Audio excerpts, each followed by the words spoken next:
वसुदेवसुतं देवं कंसचाणूरमर्दनं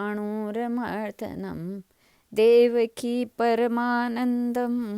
कृष्णं वन्दे जगद्गुरुं कृष्णं वन्दे जगद्गुरुं। ओम श्री परमात्मने नमः।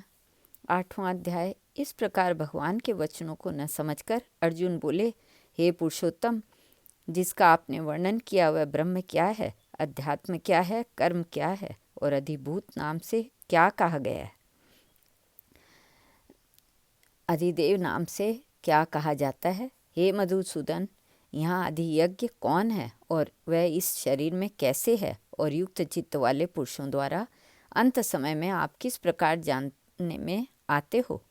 इस प्रकार अर्जुन के प्रश्न करने पर श्री कृष्ण भगवान बोले, हे अर्जुन, परम अक्षर अर्थात जिसका कभी नाश नहीं हो ऐसा सच्चिदानंद घन परमात्मा तो ब्रह्म है और अपना स्वरूप अर्थात जीवात्मा अध्यात्म नाम से कहा जाता है, तथा भूतों के भाव को उत्पन्न करने वाला शास्त्र विहित यज्ञ दान और होम आदि के निमित्त जो द्रव्य आदि का त्याग है वह कर्म नाम से कहा गया है। उत्पत्ति विनाश धर्म वाले सब पदार्थ अधिभूत है और हिरण्यमय पुरुष अधिदेव है। और हे देहाधिधारियों में श्रेष्ठ अर्जुन, इस शरीर में मैं वासुदेव ही विष्णु रूप से अधियज्ञ हूँ, और जो पुरुष अंत काल में मेरे को ही स्मरण करता हुआ शरीर को त्याग कर जाता है वह मेरे साक्षात स्वरूप को प्राप्त होता है, इसमें कुछ भी संशय नहीं है। कारण कि हे कुंती पुत्र अर्जुन, यह मनुष्य अंत काल में जिस जिसकी भाव को स्मरण करता हुआ शरीर को त्यागता है उसको ही प्राप्त होता है, परंतु सदा उसी भाव को चिंतन करता हुआ, क्योंकि सदा जिस भाव का चिंतन करता है अंत काल में भी प्राय उसी का स्मरण होता है। इसलिए हे अर्जुन, तू सब समय में निरंतर मेरा स्मरण कर और युद्ध भी कर। इस प्रकार मेरे में अर्पण किए हुए मन बुद्धि से युक्त हुआ निसंदेह मेरे को ही प्राप्त होगा। हे पार्थ, यह नियम है कि परमेश्वर के ध्यान के अभ्यास रूप योग से युक्त अन्य तरफ न जाने वाले चित्त से निरंतर चिंतन करता हुआ पुरुष परम प्रकाश रूप दिव्य पुरुष को अर्थात परमेश्वर को ही प्राप्त होता है। इससे जो पुरुष सर्वज्ञ अनादि सबके नियंता सूक्ष्म में से भी अति सूक्ष्म सबके धारण पोषण करने वाले अचिंत्य स्वरूप सूर्य के सदृश नित्य चेतन प्रकाश रूप अविद्या से अति परे शुद्ध सच्चिदानंद घन परमात्मा को स्मरण करता है, वह भक्ति युक्त पुरुष अंतकाल में भी योग बल से भ्रिकुटी के मध्य में प्राण को अच्छी प्रकार स्थापन करके फिर निश्चल मन से स्मरण करता हुआ उस दिव्य स्वरूप परम पुरुष परमात्मा को ही प्राप्त होता है। हे अर्जुन, वेद के जानने वाले विद्वान जिस सच्चिदानंद घन रूप परम पद को ओंकार नाम से कहते हैं और आसक्ति रहित यत्नशील महात्मा जन जिसमें प्रवेश करते हैं तथा जिस परम पद को चाहने वाले ब्रह्मचर्य का आचरण करते हैं, उन परम पद को तेरे लिए संक्षेप से कहूँगा। हे अर्जुन, सब इंद्रियों के द्वारों को रोककर अर्थात इंद्रियों को विषयों से हटाकर तथा मन को हृदय में स्थिर करके और अपने प्राण को मस्तक में स्थापन करके योग धारणा में स्थित हुआ जो पुरुष ओम ऐसे इस एक अक्षर रूप ब्रह्म को उच्चारण करता हुआ और उसके अर्थ स्वरूप मेरे को चिंतन करता हुआ शरीर को त्याग कर जाता है, वह पुरुष परम गति को प्राप्त होता है। हे अर्जुन, जो पुरुष मेरे में अनन्य चित्त से स्थित हुआ सदा ही निरंतर मेरे को स्मरण करता है, उस निरंतर मेरे में युक्त हुए योगी के लिए मैं सुलभ हूँ अर्थात सहज ही प्राप्त हो जाता हूँ। हे परम सिद्धि को प्राप्त हुए महात्मा जन, मेरे को प्राप्त होकर दुख के स्थान रूप क्षणभंगुर पुनर्जन्म को नहीं प्राप्त होते हैं, क्योंकि हे अर्जुन, ब्रह्मलोक से लेकर सब लोग पुनरावृत्ति स्वभाव वाले अर्थात जिसको प्राप्त होकर पीछा संसार में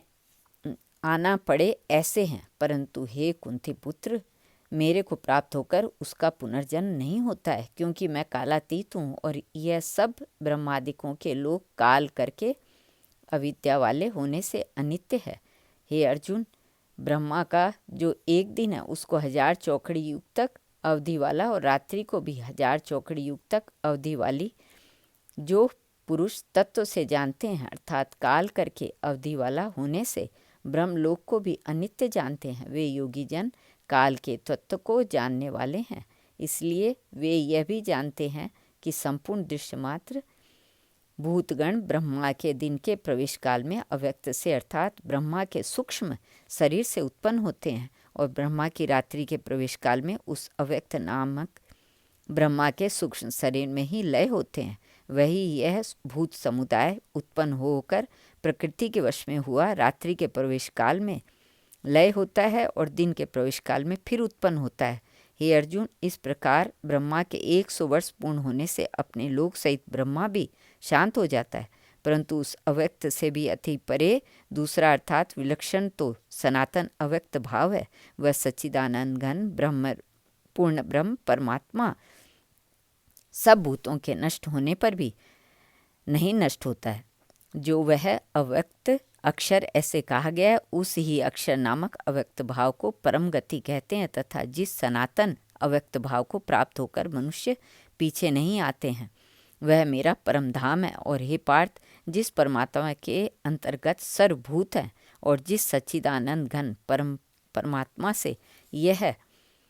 सब जगत परिपूर्ण है, वह सनातन अव्यक्त परम पुरुष अनन्य भक्ति से प्राप्त होने योग्य है। और हे अर्जुन, जिस काल में शरीर त्याग कर गए हुए योगी जन पीछा आने वाली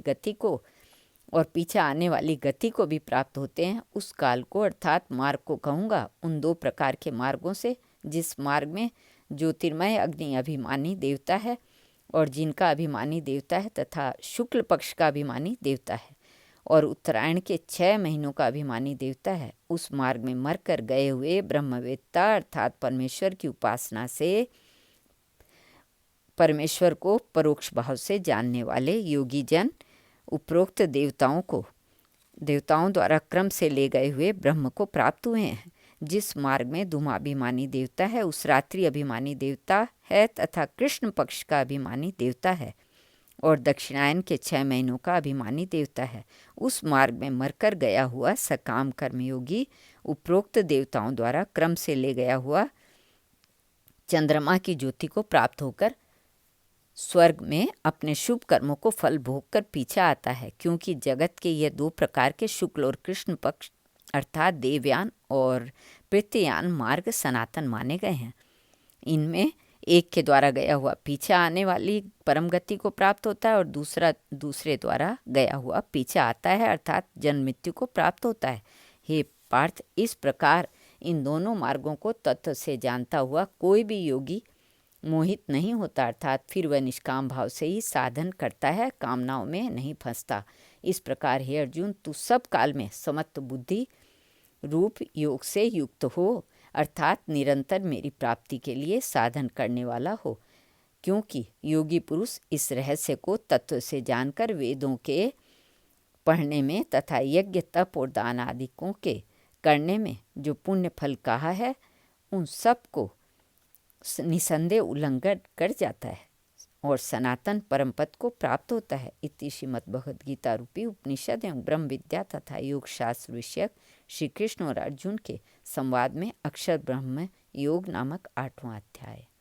श्री कृष्णार्पणमस्तु।